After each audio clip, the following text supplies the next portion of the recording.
Amigos, qué gusto que nos acompañe, como siempre, un verdadero placer. Hoy vamos a platicar acerca de las finanzas públicas.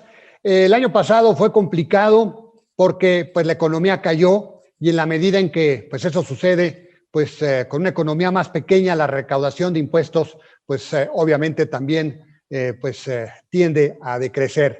Y bueno, pues el año pasado se tuvo la fortuna de tener algunas partidas extraordinarias, el Fondo de Estabilización, los fideicomisos, una mayor fiscalización a las grandes empresas.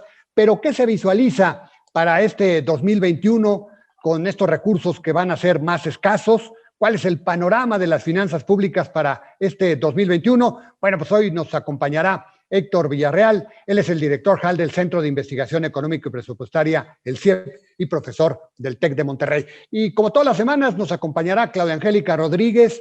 Se acaba de conocer el dato de las remesas de enero, fue favorable, siguen creciendo las remesas de manera inexorable. ¿Qué se visualiza para estos flujos tan importantes para finales del año? Lo invito a que nos acompañe.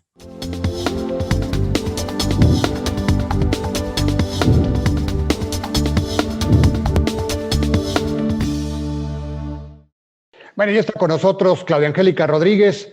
El tema que platicaremos con ella son las remesas. Se acaba de dar el dato de enero, un dato que sorprendió porque sigue creciendo estos flujos. Y bueno, la pregunta es hasta dónde seguirán creciendo. ¿Lograrán seguir creciendo en este 2021? Todo apunta que sí. Vamos con Claudia Angélica Rodríguez, que nos tiene ya los detalles. Adelante, Claudia.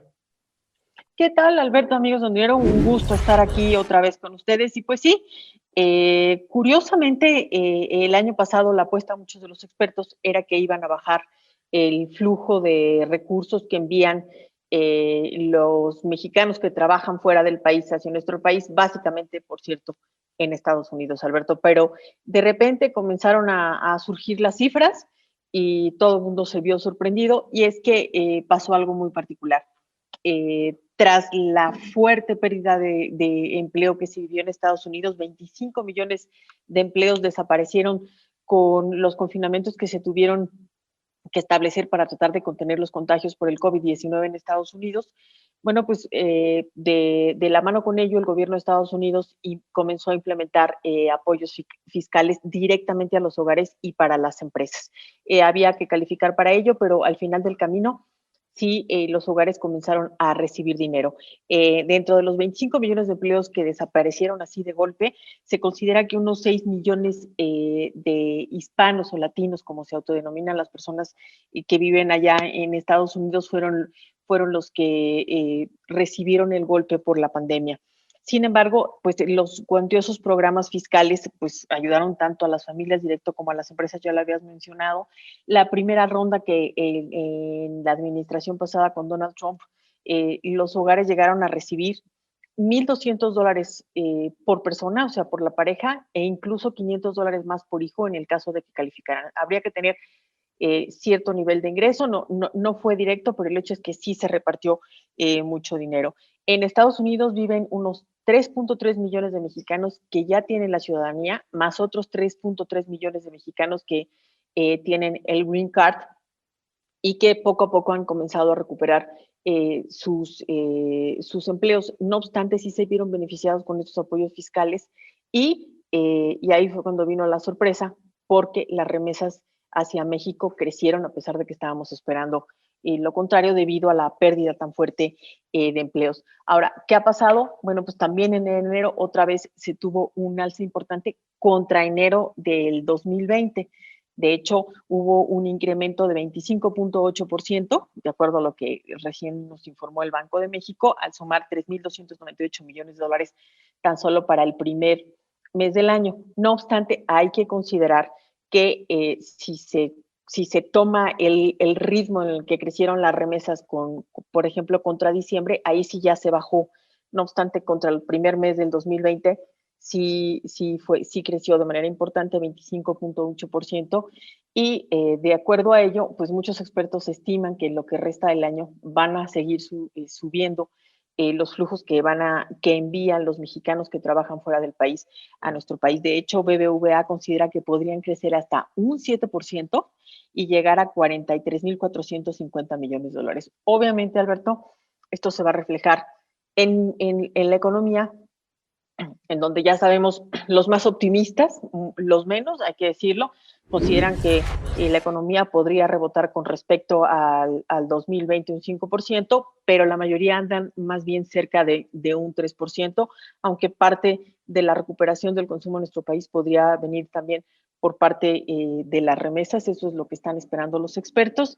Jalisco, Michoacán y Guanajuato serían de los más beneficiados. Como sabemos, son parte de los estados que siempre envían el mayor número de trabajadores mexicanos a ese país. Y bueno, así es de que podríamos esperar eso y obviamente que se refleje también en un mayor avance en la economía de nuestro país, Alberto. Bueno, pues digamos, como quiera, pues aunque pueda haber cierta ligera baja, Claudia, como quiera se va a mantener este flujo tan importante y creo que hay que visualizarlo en su proporción porque, pues lamentablemente, pues digamos, la inversión extranjera directa ha caído, que era un flujo importante. La parte del turismo, los ingresos turísticos han caído, los ingresos por transacciones fronterizas han caído. Y en ese sentido, bueno, pues el tema de las remesas son importantísimas, sobre todo también, Claudia, desde el punto de vista del mercado interno, pues ayuda a muchas familias a que más allá de lo que sucede con la economía, la falta de empleo, pues sea un amortiguador importante para mantener, digamos, cierto dinamismo del consumo, sobre todo en algunos estados, ¿no?, de la República. Así es, Alberto. Y bueno, ya se está hablando de que el turismo podría mejorar hacia el segundo tramo del año. Obviamente la apuesta viene por parte de los turistas estadounidenses. Ya sabemos que en Estados Unidos hay un ritmo acelerado de vacunación. Hasta 1.7 millones de vacunas diarias se están aplicando. Ya van cerca de 75 millones de estadounidenses que han recibido la vacuna y en función de ello, pues en el turismo se está apostando a que hacia el segundo trimestre del año podría presentarse una recuperación en ese ámbito para México, que sin embargo, incluso el mismo secretario de Hacienda, Arturo Herrera, ya reconoció que aunque llegáramos a una tasa de crecimiento del 5%, no va a ser suficiente para contrarrestar el fuerte golpe de 8.3, 8.5% que recibió el PIB el año pasado. Pero bueno, y las remesas también podrían crecer. Hay que considerar el paquete fiscal que trae el presidente Joe Biden por 1.9 millones de dólares y que significaría otro apoyo directo para las familias de $1,400, Alberto. Dice que pues todo ayuda. Finalmente el golpe recibido es demasiado profundo, se han perdido demasiadas plazas de trabajo, pero al final del camino el consumo para muchas familias, este apoyo que siguen enviando los trabajadores mexicanos que están en Estados Unidos, pues es vital para muchas familias. Bueno, pues muchas gracias, Claudia. Te agradezco mucho tu comentario. Como siempre, muy interesante. Si me permiten, voy a un corte y regreso con la entrevista.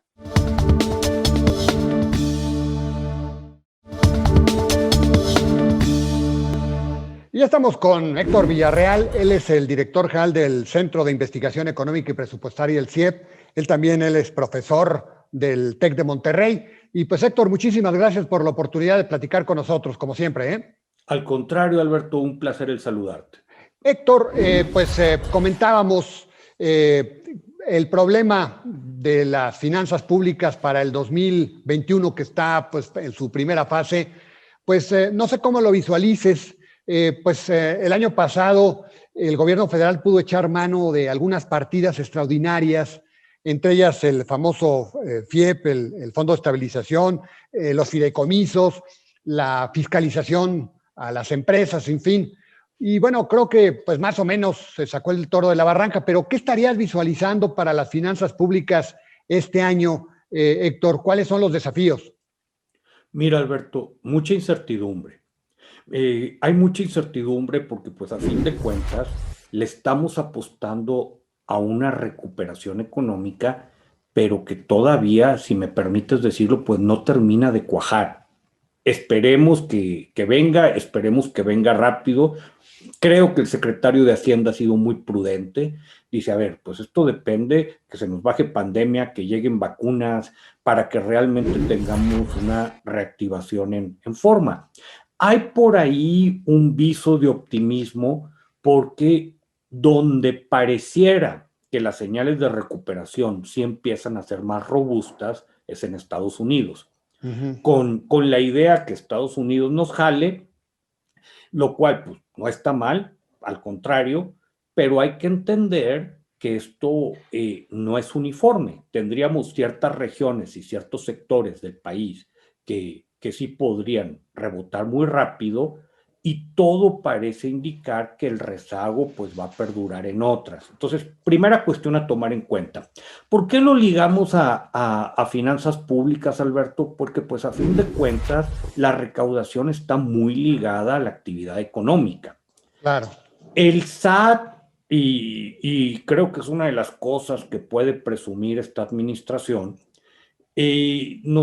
nos dice, ¿saben qué? Tranquilos, yo voy con esta recaudación más agresiva, con una administración tributaria muy eficiente, y eso podría ayudar.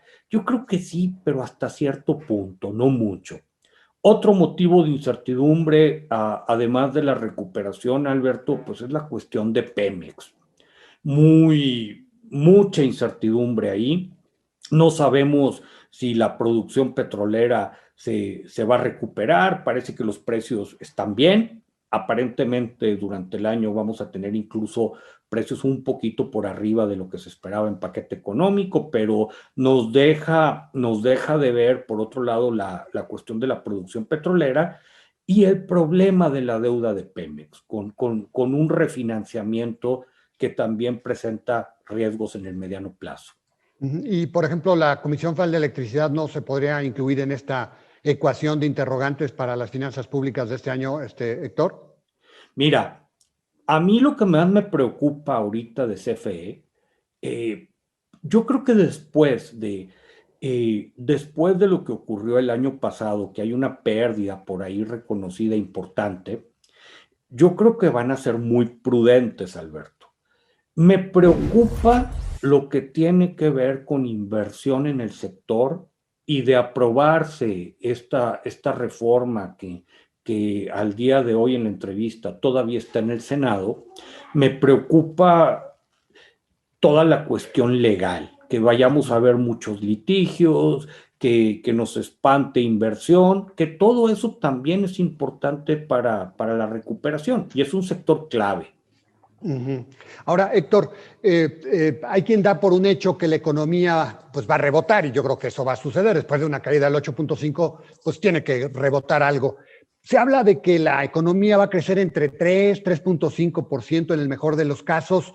¿Qué tanto se va a reflejar eso en la recaudación del impuesto sobre la renta, en la recaudación del IVA, en la recaudación del IEPS? ¿Cómo ves el componente de la captación de esos ingresos, Héctor? Mira, esa es muy buena pregunta. Una de las cosas que sorprendió más durante el 2020, Alberto, es que a pesar de esta caída de, no sé si va a quedar en el 8.2, 8.5, pero esta caída muy estrepitosa de la economía, la recaudación con respecto a lo que se esperaba estuvo muy, casi le pega a lo que venía en paquete económico 2020. Incluso hay un crecimiento real con respecto a 2019. Yo quiero pensar que si la economía crece este año a una tasa más o menos decente, ese 3, 3.5, quisiéramos ver un 4, a lo mejor no se ve muy factible, pero es, pues, eso de la mano de una administración tributaria, a lo mejor nos permite llegar a la, y mira que esto puede sonar bien aventurado, a lo mejor nos permite llegar a las metas de paquete económico 2021. Nosotros no lo vemos tan alejado, va a depender mucho de la administración tributaria. Te soy sincero, a mí me ponen más nervioso los ingresos no tributarios. Cosas de las que tú hablabas, cada vez son más escasos, más escuetos los fideicomisos de los que se puede echar mano. Estaba la confianza de que el remanente del Banco de México podía venir a ayudar. Yo creo que va a haber un remanente ahí que incluso el Banco de México políticamente, su junta de gobierno, yo creo que va a decir va, pero mucho más chiquito de lo que se vislumbraba hace unos meses. Me preocupan mucho los ingresos petroleros, esta incertidumbre de la que hablábamos. Entonces, por ahí, por el lado de ingresos, es donde nosotros vemos la debilidad. Uh-huh. Y bueno, pues también podríamos hablar del gasto. ¿Cómo lo ves el gasto? Digamos, hay señales de que no se ha ejercido muy bien el gasto. El año pasado hubo subejercicios. ¿Cómo ves el ejercicio del gasto para este año? Complicadón, Alberto. Mira, complicadón porque está el problema de pensiones, un problema no resuelto. Digo, el gasto que se espera este año es enorme y está ahorcando a una serie de rubros clave. Pues lo que está pasando en salud, en educación, en infraestructura, pues la verdad es que sí nos presiona de manera muy importante. Uh-huh. Bueno, Héctor, si me permites, voy a un corte muy rápido y seguimos platicando acerca de la evolución de las finanzas públicas. Encantado.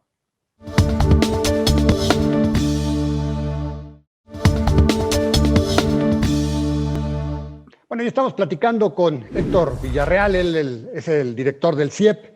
Y bueno, pues Héctor, platicábamos acerca del gasto público. Hay componentes importantes. ¿Cómo ves digamos, las finanzas públicas en lo que hace a su balance? ¿Qué tanto se profundizará el déficit?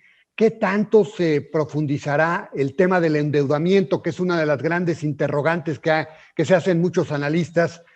Pues el tema del endeudamiento que, digamos, lamentablemente, pues ha venido creciendo por un tema financiero, básicamente. ¿Cómo lo ves? Mira, yo creo que esa es una gran pregunta, Alberto. Nosotros, pensando en 2021, vemos difícil cuadrar las finanzas públicas. Ojalá que nos equivoquemos, pero vemos difícil cuadrar las finanzas públicas sin un pequeño déficit primario. Para la gente que nos escucha, el déficit primario es cuando ingresos menos gastos, sin considerar el servicio de deuda, te queda negativo. Es probable que este año presenciemos un pequeño déficit primario. Ahora, la pregunta es bien interesante, Alberto, porque creo que cada vez hay más conciencia de que el sistema fiscal que estamos viviendo no es viable.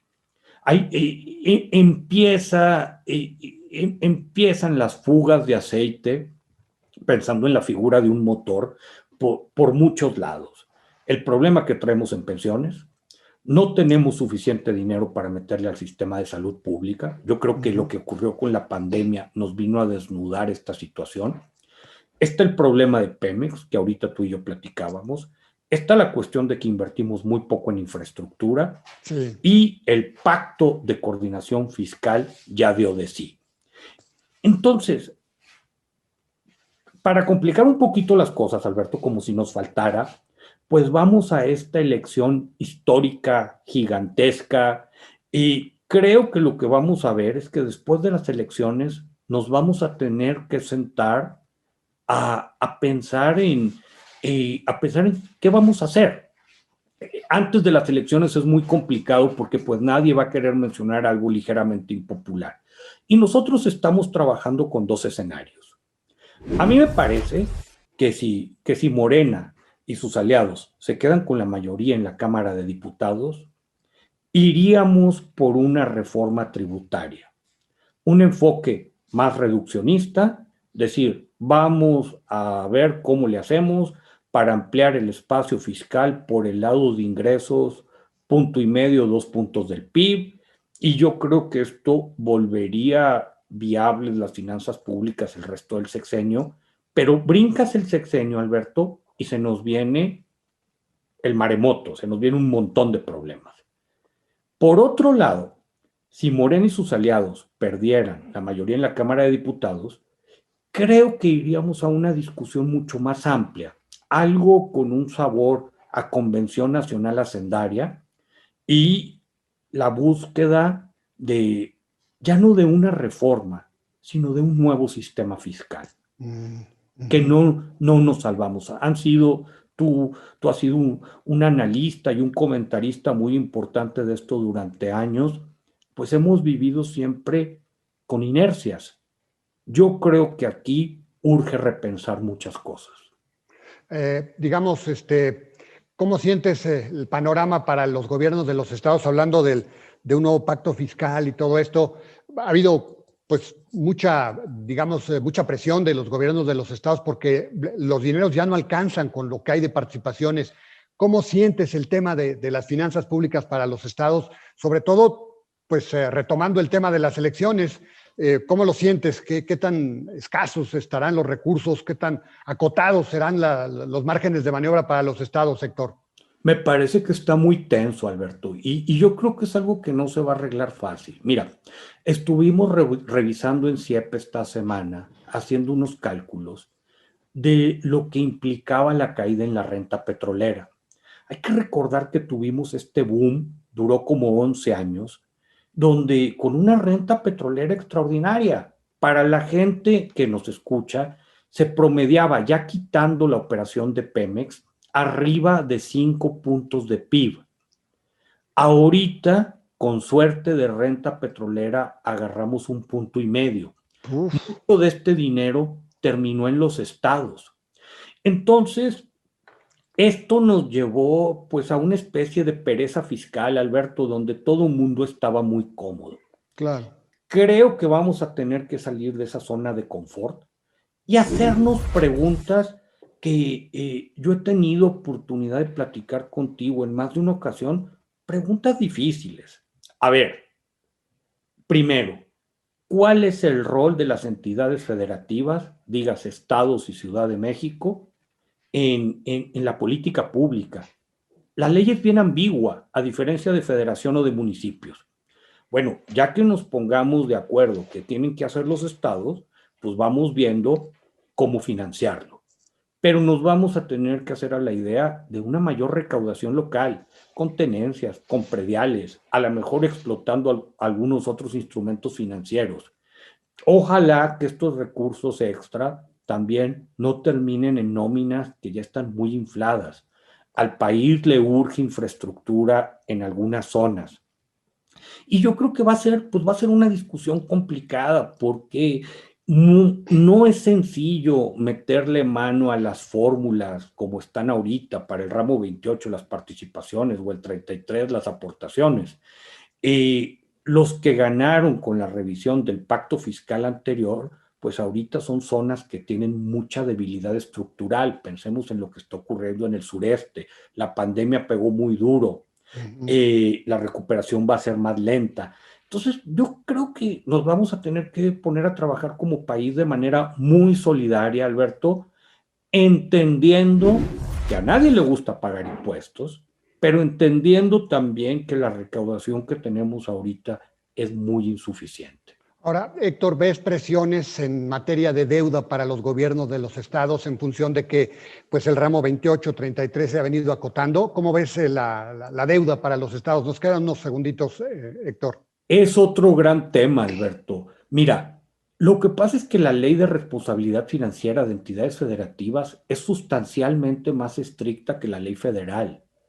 Entonces, creo que se les aflojó un poquito, hay por ahí algunas iniciativas en Cámara, se potenció el FEIEF para que no se quedaran sin recursos.